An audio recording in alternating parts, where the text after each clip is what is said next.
D'ici 2050, le réseau social Facebook devrait compter plus de défunts que de vivants. C'est le résultat d'une récente étude de l'université d'Oxford.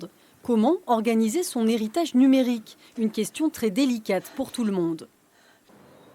Voilà, là c'est son cousin et son papa.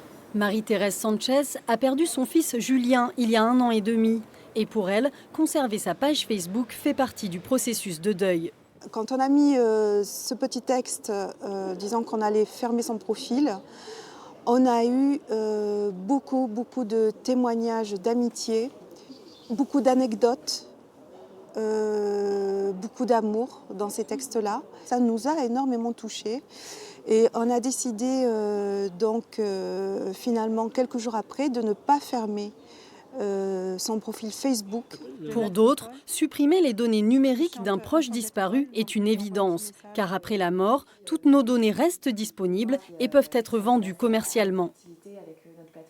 Les réseaux détectent si votre profil est mort ou vivant et du coup collectent vos données et envoient des publications ou des publicités ciblées aux personnes vivantes suite aux données qu'ils ont collectées. Donc par exemple, ça peut être un business pour les pompes funèbres, pour l'envoi de fleurs ou comment célébrer la Toussaint et la mort du défunt. Cette société marseillaise aide les familles à protéger le profil d'un être cher contre quelques centaines d'euros. Depuis 2016, la loi pour une république numérique permet d'organiser de son vivant le devenir de nos données personnelles, en le notifiant à son notaire par exemple.